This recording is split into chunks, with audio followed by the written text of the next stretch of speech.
You read that title right. I went to the Triple Crown, and the only thing I brought home was Human Malware.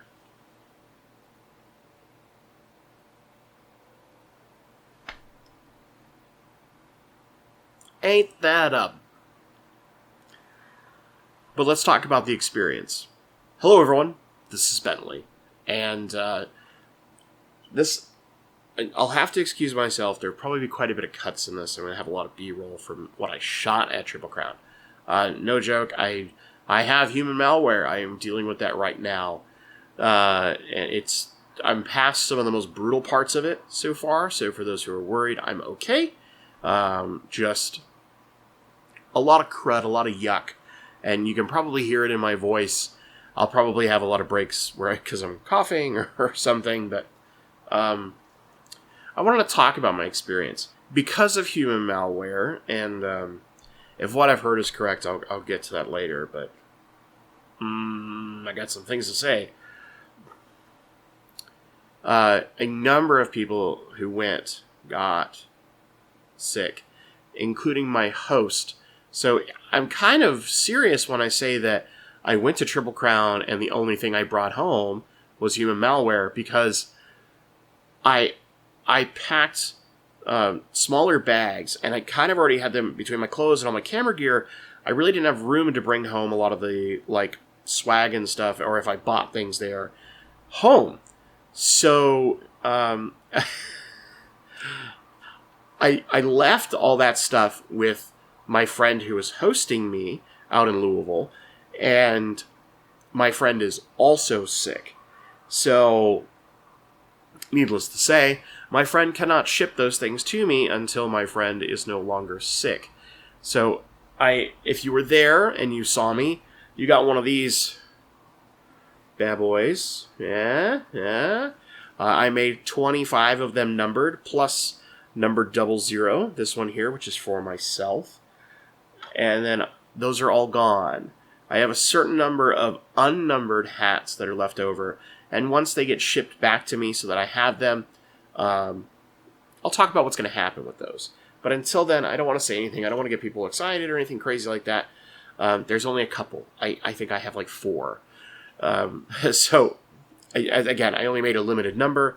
But all the cool stuff that I got, from some of the other creators and just the big swag bag, which had tons of great stuff in it, that's at my friend's house, and will hopefully be to me in some number of weeks after my friend feels better. So let's talk about the experience. I won't talk about, in this video, I will not talk about all the stuff I did outside of the Triple Crown. Or at least non-fish creator-oriented stuff. If you're really interested in that stuff, then I will do a separate video that'll probably go out to the members on that kind of stuff, just because it's not fish-related, and I like keeping it mostly fish-related stuff here on the channel. So, Wednesday was technically the first day you could go in, but there was nothing rainbow fish-related, and rainbow fish registration for angfa didn't open until Thursday. So I went in Thursday to get my registration. And if you were in the American Cichlid Association or the Live Bearer Association, the Killifish Association, you have these cool custom name badges. And you would think, okay, we see you. Angfa is full of very pretty fish, and we haven't had a convention in 20 years. So clearly, we're going to go out of our way and make something amazing.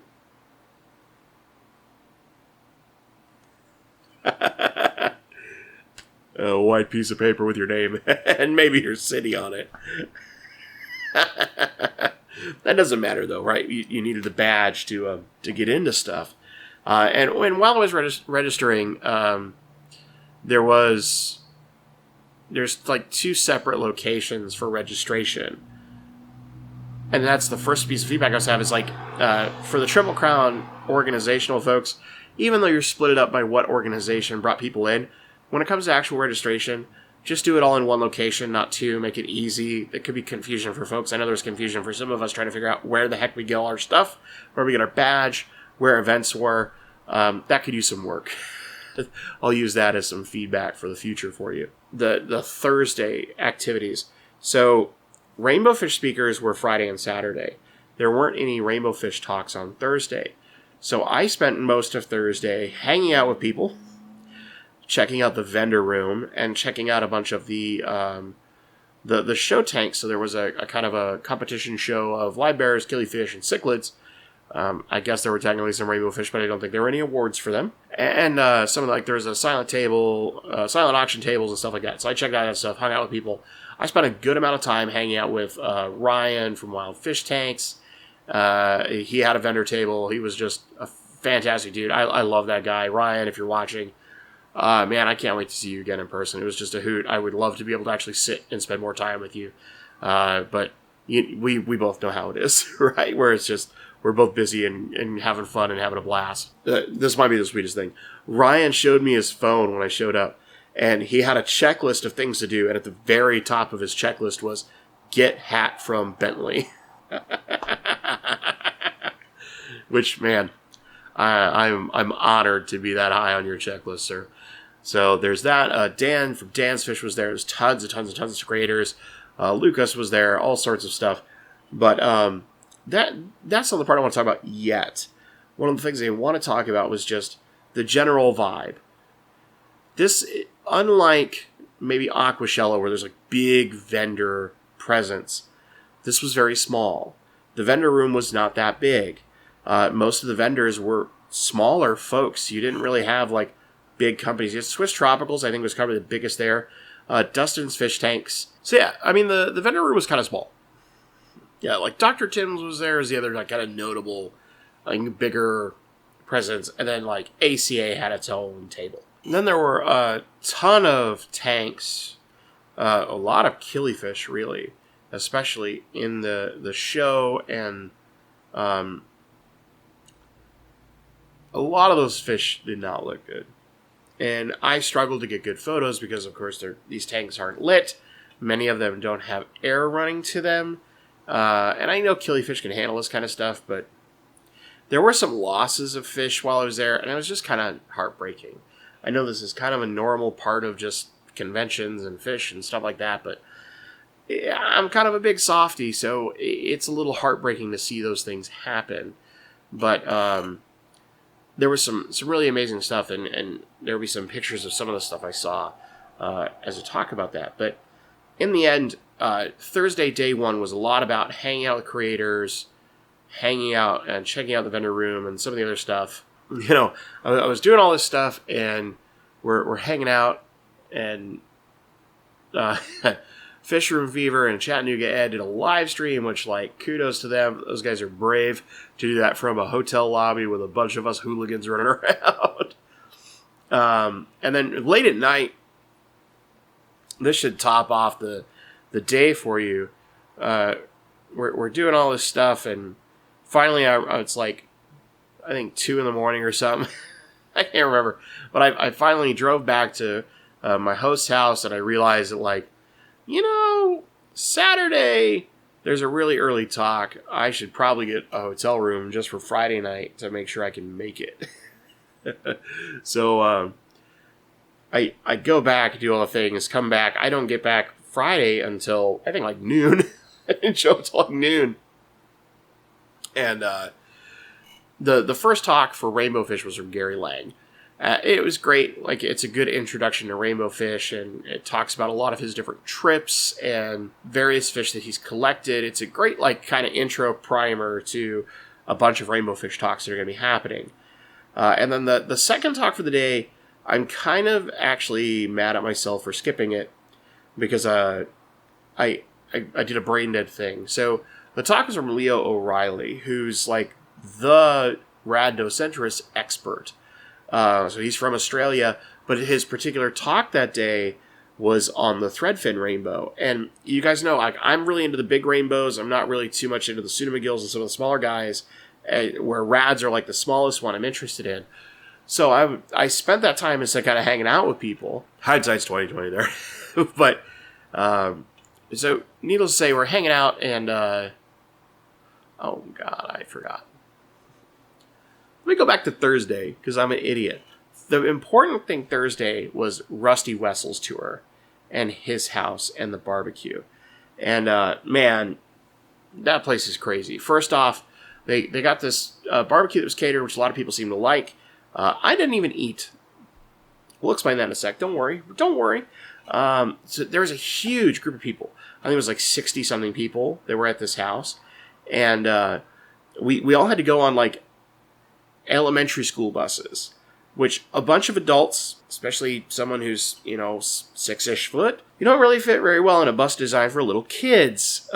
So I've been doing tons of walking the last 2 days, and I got one knee that's like kind of in okay shape, and another knee that's in like not great shape.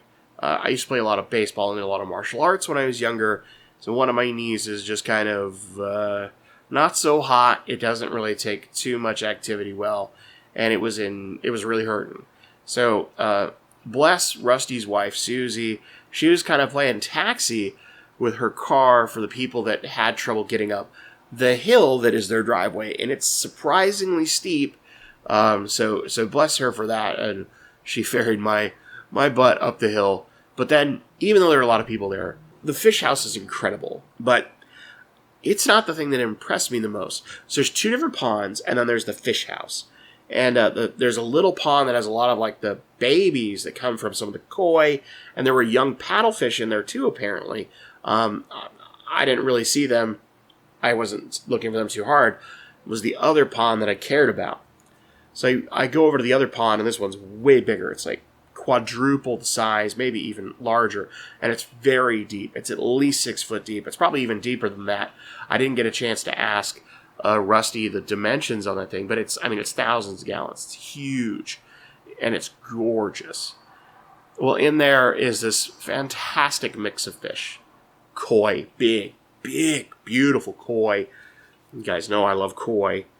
Oh, and Bosemani rainbow fish, and Glossolepis incisus, the Erie and red rainbow, and some golden wonder killifish, and some platies, and some sailfin mollies. Oh, and a fly river turtle. Just casual fly river turtle, just swimming around. Happy as can be. Looking at all these people just like, hello, I'm the star of the show. Dude, it is so cool. And I mean, this guy's big. That fly river turtle is probably, if you think like a backpack, the shell is probably the size of a backpack. Really good size, big fly river turtle. He's got him going in and out. He's coming all the way up.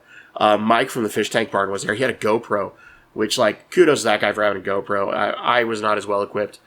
And apparently the fly river turtle swam like right up to it and bumped his nose right on the GoPro. I wish I had that kind of footage, but you have my footage here. But because there were so many people, the fish house was really full.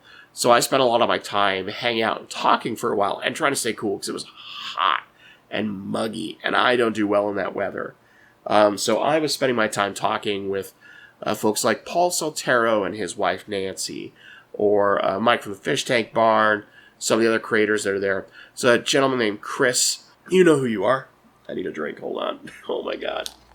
You hear my throat. Gentleman named Chris I was there with, we were talking to him, and Kevin from Kevin's Canines and Aquatics. Just a lot of creators who went there Thursday night. I got an opportunity to introduce myself to Johannes and Marcel. I hadn't met them in person yet. But yeah, just a ton of awesome folks. And I waited while people were eating and for this like huge line to die down, thinking I would eventually get food.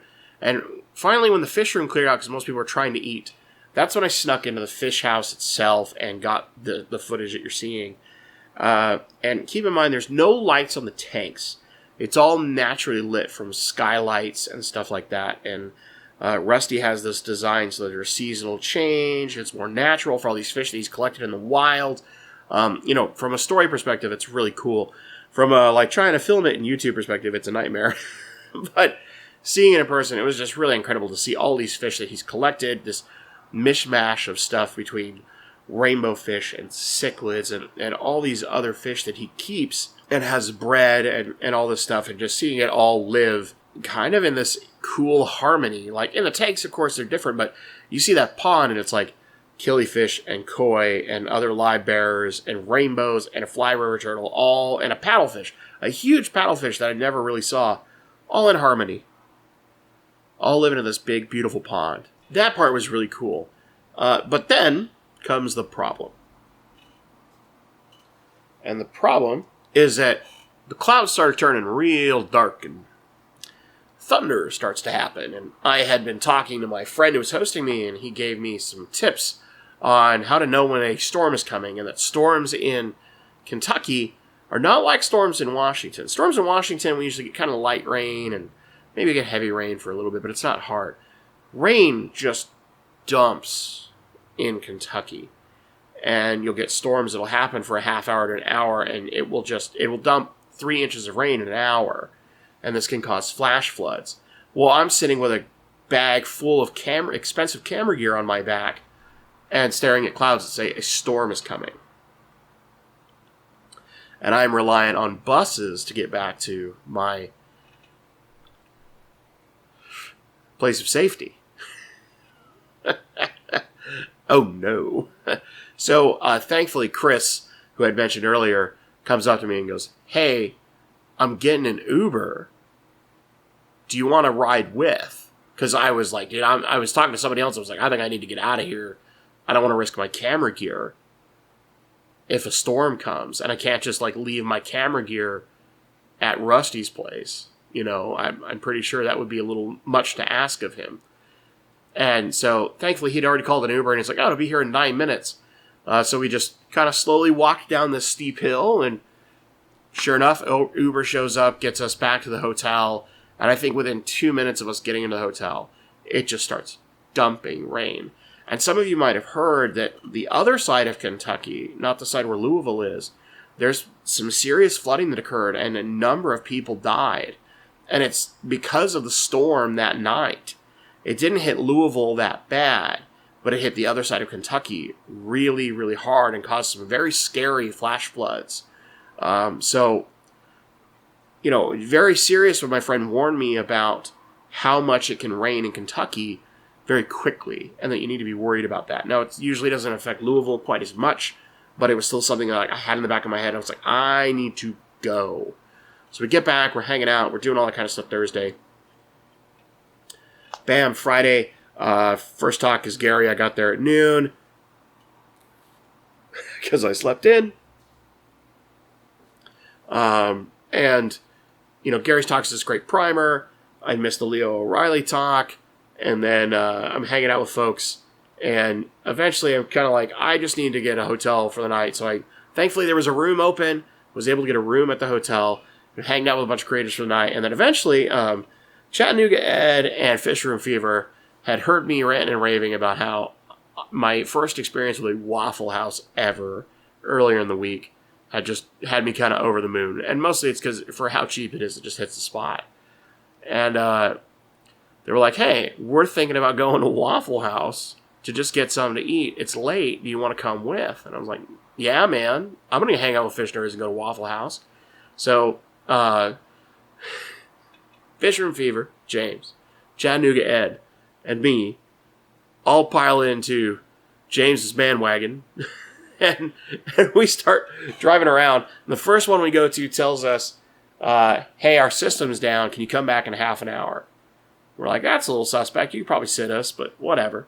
So we're babbling and we're laughing about it. We go to this IHOP. It's across the street, but it requires us basically to go down, make a U-turn, come around. It's this big, major, I think 5-lane street that has a divider in the middle of it. They don't have an open dining room. We look up some other place. We go there. They have a staff shortage sign on the door that says, "Sorry, we're closed," even though their door's logo says, "If you're awake, we're open." They know kind of subtle irony, but we all know how the pandemic has caused things to occur. So finally we find a different Waffle House, and we go there.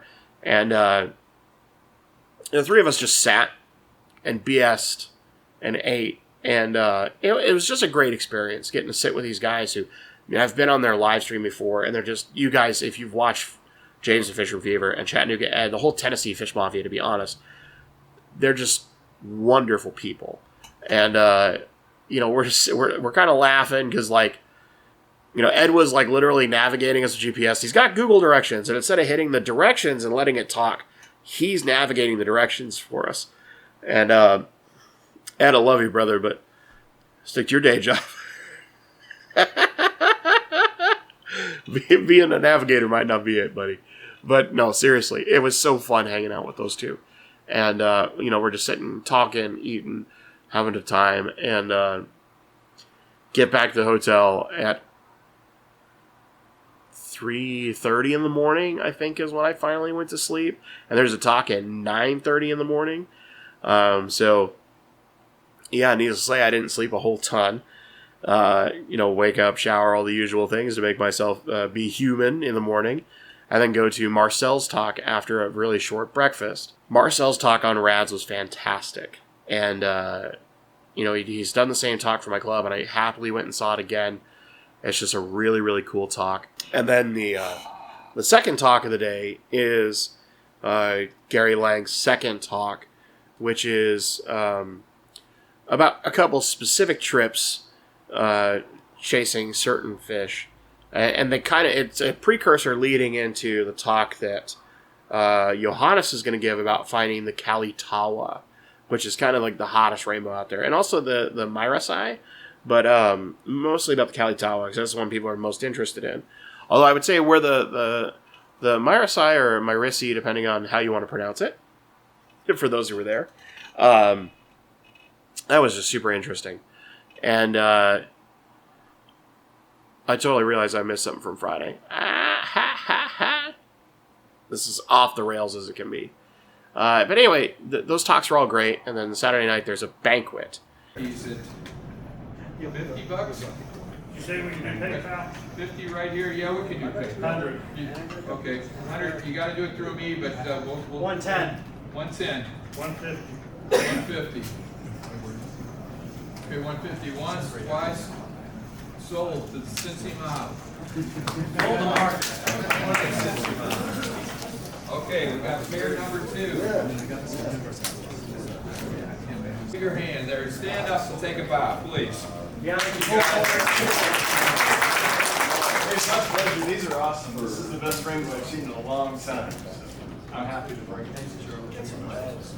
Oh, I like rats. This fish should get Charlie Grimes excited. He went out of the room already. But anyway, we've got another pair. Let's start at 50 again. 50. 100. 120. 120. Gonna let somebody else have 120. Come on, nobody else. Come on, chicken out here. 120 once, twice, sold. And the banquet dinner was okay. I would skip the banquet in the future. The food was blah. The company was fantastic. I was sitting with Daniken Aquatics and Paul Sotero and his wife, Richard and his wife, you know who you are, and then Roland and his wife. Roland is the vice president of the Greater Portland Aquarium Society. Just good people. I've met them before. Lovely, lovely folks. So we had this table full of really cool people, and we're just all having a blast. And then also Danny from Glassbox Hero is also sitting with us. And, Danny's a really cool guy. So, and you'll see that in a later video, I promise. But, so we got this group, and they bring up the speaker.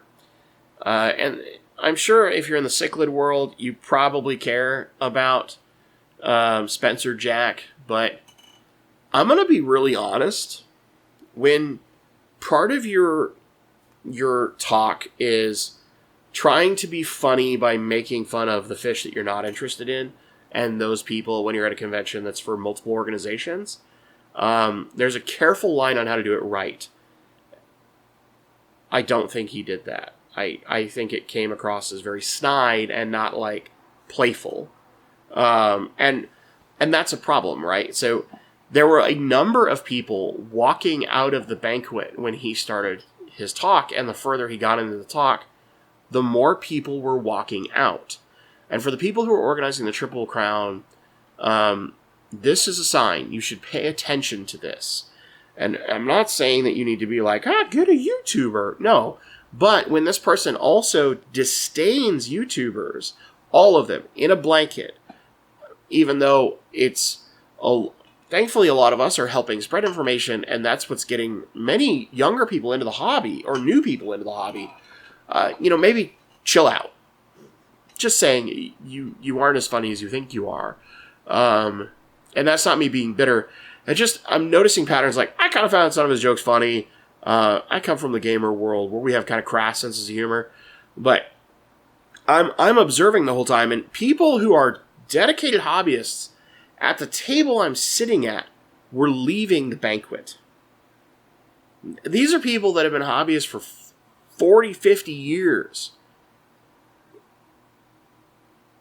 I think the person who's technically been in the hobby the least was either me or Danny at that table, Glassbox Hero. But the other people have been in this hobby a lot longer, and even our cichlid keepers were walking out. That says something huge to me, which is that your speakers missed their mark, and you might have lost people to be interested in coming back because of that experience. Because the banquet was kind of not run that well. People had to wait a long time. You had a cash bar in the wait. They made this whole thing about in the schedule as a bar, but it was a cash bar. And I went to get just a soda, okay? Because I hadn't had any caffeine. I wanted a little bit of caffeine. I don't drink coffee. And I got, for those who are familiar with what a highball glass is, it's kind of a tall, skinny glass that's used at bars. They filled it halfway with ice and poured like a third of a can of Pepsi in this thing and charged me $4. And then you go in at the banquet and you talk about all these sponsors and how much money they gave in order to make this convention happen. And then you've got all the people who are there who have paid a good amount of money to be there, their ticket price plus the extra events. We start to question, then how come certain things are costing us money? Right, so there were some things there that I think might have rubbed some people the wrong way. The speaker is probably the biggest one, to be honest. But, that would be my feedback. My biggest feedback to them is organization is your killer. You had speakers in different rooms each day. It wasn't well laid out on what rooms had speakers and what rooms did not. The fact that your registration was split on 2 different floors, and you tried to keep the speakers split in that same fashion, but it would have probably been easier if it was just like, hey, all the events are on the main floor and registrations on the main floor. All the speakers are on the second floor, and they're in these locations. And I understand part of it was like the second day you're using these rooms that you used for speakers previously as the big banquet hall and all that stuff. But I just think some better planning and organization would have made this a lot better. And this is the part where I'm going to start getting critical about the whole event. The other thing that I think is really important is you have a lot of really cool events, but I don't know that any of these events, how do I put this? I don't know that they're ways to necessarily grow your organizations. So you have 3 big organizations plus angfa coming together. We're like the guys that tagged on to the very, very end. I don't know that these events necessarily grow your organizations. I would say that I'm a big rainbow fish nerd. So it's really hard to convert me into an ACA person or an ALA person. But there were a lot of cool fish I saw. And the thing is, lots of them didn't have labels. So I had no clue what they were. And there wasn't somebody there were people kind of lightly curating some of the fish, but nothing to get some of your members in the display area. So when people are walking around, maybe if they have questions, they can ask someone and be that advocate, that arm of your organization that reaches out and tries to inform people and shows why they're cool and why your organization is cool. Because maybe that will help you recruit and get new people into the ACA, the ALA, the AKA, angfa-na, whatever. We're crazy people. We do what we want. But seriously, I think this is where you could do some big fixing. Also, my final thing would be a lot of your speakers, while they're great, have been in the hobby for a very long time. It might be nice to refresh it. Find someone who's younger. There's a gentleman I interviewed who will be on a video kind of dedicated to him, Daniel Convetterline. He's a fantastic younger scientist, really, really amazing guy. And he was the youngest speaker. And I think you need more people like him. I think you need more people that are passionate and a little bit younger, that bring kind of a new wing to this. I mean, I heard about this great talk from a guy who's 91, who'd been keeping fish all the way back in the 40s. And to be clear, that talk was probably amazing. I heard lots of great stuff from certain people that I trust. But if you're trying to recruit new people, especially like if you have any wing of like YouTubers kind of showing up, you probably want something that also grips them into going to some of those talks. Other than just like dummies like me who are like, dude, Gary Lang and Johannes Graf and Marcel are all talking. You gotta go to these things. If you like rainbows, these are the people to listen to in the United States and Europe. And, beyond that, you might want somebody, and I'm not saying you need a YouTuber, but find somebody who maybe has some semblance of presence. Gary Lang has presence on YouTube. Not that he has his own YouTube channel, but he's been interviewed by a bunch of us. So people in the younger sphere, the more social media sphere, know who he is for fish. Find people similar to that. I'm not saying everyone needs to be like that. Just find one speaker in your lineup who has some semblance of social media presence. Doesn't even have to be their own social media. Just some presence to help draw a little bit extra crowd. Help incentivize people who might not normally go to a convention go, you know what? I kind of want to go to that one because this person's going to be there. And these couple of other people have talked about going. I think that would help long-term make the convention continue to grow. Continue to provide great stuff, but the difference is you'd stay nerdy. I don't want this to be like Aquashella, and I don't say that with disdain for Aquashella, but more than like Aquashella has this huge vendor presence, and it's more about that. Triple Crown was really nerdy. This is like a fish nerds convention because it's more about there's the show, there's some auction stuff, and there's a big swap that happened, and then there's talks, and that's kind of it. It's not this bigger kind of spectacle almost. It's really just like a lot of geeks in a hotel for a few days, and that's what's great. And I want to back up because I said swaps and stuff. I want to talk about two things that I missed. There's several auctions that happened, but the one that was probably the funniest was the babes in the cichlid hobby.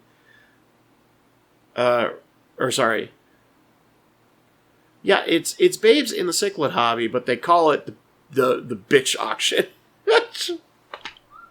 So great. The people running this auction are hilarious. They got a bunch of the lady fish keepers that were in the room to be the people like running stuff to people. It was almost all cichlids, but it was just hilarious. They're giving out like shots to people if you like to drink. It was a wild time, and watching some of these items go. Some of the auctions got real crazy and things went for some serious money. It was pretty impressive. I won't lie. There was a mystery box. It was full of like Swedish fish and some like hybrid shovel nose that went for $250 like 3 times or some nonsense like that. And then eventually the shovel nose went to James at Fishroom Fever for like, I think $25 or something super cheap like that. But it's a shovel nose. It's going to get like 800 feet long. So good luck, buddy. And then there was this big swap where people were allowed to set up tables and tons of people just brought in fish and plants and were selling, and that was kind of wild. So there's some footage here for that. And that kind of gives you the whole of the experience. Sunday was a bunch of different auctions. I didn't go to it. I wasn't planning on taking anything home. I just took it as a rest day. I'd spent a lot of time with folks. I was out late Saturday night. I was out very late Friday and Thursday, hanging out with people and just enjoying my time. And I think that's the part that was most important to me. The part of the experience was amazing. Meeting people like Lady Diane, who came up to me and gave me this huge smooch on the cheek when she met me, and just getting to sit. I think we had lunch together, if I remember correctly, too. Dan from Dan's Fish. I mentioned Ryan from Wild Fish Tanks. Grant and Shelby from Garden of Eater. The whole Tennessee Fish Mafia was there. Maria Z, Mary Page Flynn, Kevin from Canines, Kevin's Canines and Aquatics was there. He goes to a bunch of conventions, which like power to that man for traveling all over the place. He's a hoot. I mentioned it before, but Danny from Glassbox Hero, Chris Biggs, the Mad Aquarist. Geez, I know I'm forgetting people, and I don't want to forget anyone because there were so many wonderful people there, and it was so fun talking to everybody. There's also folks who like don't necessarily have channels that are watchers. Like Lady Diane was probably the one that I know the most because she's just all over the place, and then Paul Sotero, of course. But you know, I got an opportunity to sit and talk with a lot of people, and I'm very happy that I got to talk fish and be a nerd with so many people and, you know, have a few meals or a few drinks and stuff like that. It was just a really good time. You know, Dan from Dan's Fish was like sort of in and out. I had lunch with him one day. And that's also, there was when I had lunch with Lady Diane too. We kind of just extended the table and added people in. It was great. Mike from the Fish Tank Barn. I spent plenty of time with that guy. It was an absolute blast hanging out with you, Mike, and getting to finally see you in person. Geez, who else was? Lucas, of course. Lucas was there. Man, Lucas, if you're watching, you're like a ghost, dude. It's impressive. Like, I'll see you here and there, but then it's like, we got to film something later. And you're like, yes, because I totally want to talk about what you're doing in Florida. And it was just like, where'd Lucas go? And a lot of us are saying that several times. Lucas, you're impressive in your ability to disappear. But needless to say, as far as the creators are concerned, there's going to be another video with a whole ton of creators. I've got a video with them specifically I think you're going to enjoy. That'll be coming next week. Thank you for letting me ramble and babble. I know there's a bunch of edits and some B-roll, but just so much happened, and I just kind of wanted to walk you through semi-fresh off of it. It's been, basically a week now at the time this comes out, and I've recovered enough from COVID to try and shoot this, so I hope you enjoyed this. Look forward to the next thing that I'll be doing. I will be at Fishtoberfest in October. I'm actually going to speak at Fishtoberfest. And if you thought, dang, Bentley, I wanted one of those hats, I'm going to do something different at Fishtoberfest. I think I'm going to do some fishroom towels. And there might be something very special for the art. It will be unique to that event. They will exist once and once only. I think that's going to be my new shtick. When I go to a convention, I'll make a limited run of some merch, and I will give it away. So, with that being said, thank you so much if you made it this far for watching. If you enjoyed this video, give it a like. Let me know in the comments down below. If you didn't make it, what was the part that, out of all my babbling, interests you the most, and my total inability to keep everything straight? Or maybe something that sounds like, that doesn't sound so great. I would rather go to Aquashella or Keystone Clash or name your convention. There's a ton of them, and they're all awesome for their own reason. If